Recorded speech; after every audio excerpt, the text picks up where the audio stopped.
1 Corinthians 6, beginning in the 9th verse.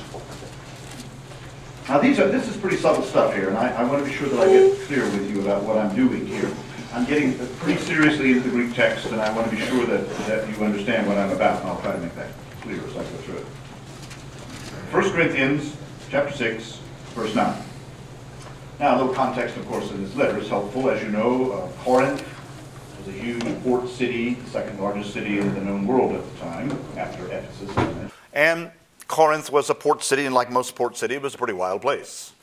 Paul came to it, as you know, sometime probably 52, 3, or 4 A.D., set up his tent-making shop next to other tent makers, apparently. He may very well have met Priscilla and Aquila there, who had come from Rome and started the church there before they came to Corinth. And then he began to preach. Now, probably the groups were small. They probably came by his shop looking for works on sails, for example, or tents. Obviously, it was very important to be able to do that kind of work in the first century. And he's preached, and he preached in the context of a group of people who had come from all over the place. They had all kinds of religious experiences, if any at all. And so when you hear Paul preaching his gospel of Jesus in the midst of all of this, he's really got a hard road to hoe, doesn't he? I mean, these are people who have come from everywhere. They have no notion of what in the world he's talking about half of the time. He's saying a lot of really weird stuff about resurrection and all that. Oh my gosh, what's this about? We don't know anything about this. So Paul is always hard working as he preaches. He's got energy and power behind what he's saying. So let's hear what he does now in 1 Corinthians 6 when he's talking. He starts off the chapter talking about grievances. It's about how we relate to one another in grievances. Verse 9. Do you not know that wrongdoers will not inherit the kingdom of God? Well, I don't know if any of them knew that, nor did they much care, probably, but nonetheless he says, okay, well, they probably shouted from the back, well, who are the wrongdoers then, dude? I mean, what's the bad stuff? What have we done that's wrong? Well, Paul's got lists ready to go, and here they come. Do not be deceived, he says. Fornicators, idolaters, adulterers, male prostitutes, now a fascinating word, sodomites. Oh, the RSV just made that one up. Oh, they made that one up. Now, we'll get to that in just a bit. Thieves, the greedy, drunkards, revilers, robbers. Now, notice the list there. Interesting list, isn't it? Fornicators, idolaters. Well, that's okay. I haven't done any of that. Adulterers. Well, I thought about it once. I didn't do that. Male prostitutes. No, none of that stuff.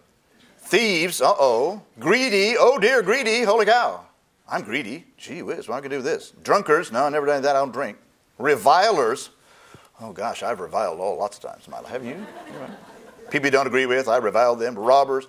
You see, the list is interesting. It's not just a list of kind of behaviors. It's also a list of thought, isn't it? Greedy. Well, yeah, I am. None of these will inherit the kingdom of God. Now, let's get back to that word that everybody translates, sodomites. Here's the word in Greek. Arsenokoites.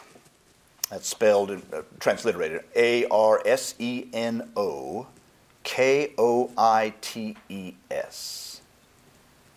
As far as we can tell, this is the first time this word has ever been used in any Greek literature anywhere in the world. Which means Paul may have made the word up, it's possible, or he may have borrowed it from somewhere we don't know where. We just don't have the word anywhere. Arkenosoites, it's koites, it says. It's made up of two words, actually. The word arsen means male, all right, one of the words for male, and the word koites means bed. Male, bed. So, the RSV decided that was sodomy. Really? Really? But it seems to me, when you look at the list, it doesn't mean sex with anybody any more than the word. Let me give you an example in English. Think of the word understand. That's made of two words, isn't it?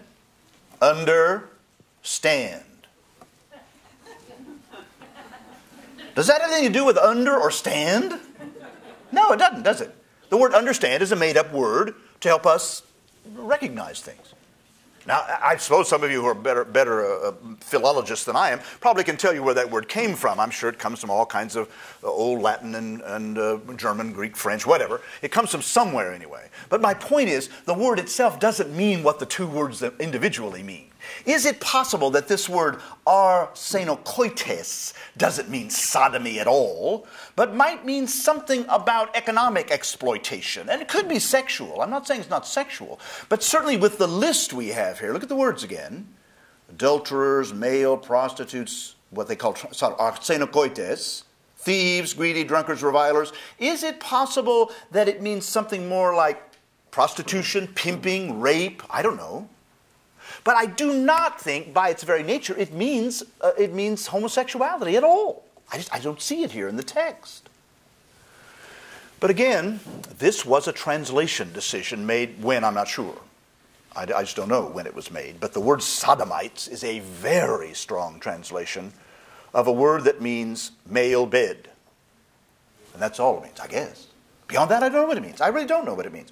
But given the context, I can't be sure. In other words, let's put it this way at least. I don't want to put a whole heavy load on that word when I don't know what the word means, for heaven's sakes. I mean, that's just clear. And I wish they'd put a footnote on that saying something like, we don't know what this means. But unfortunately, they translated sodomites, which is the worst thing they could have done, to make it mean something that I don't think it means at all, as far as I can tell. At least they've guessed in a way I wouldn't guess. Now, there we are.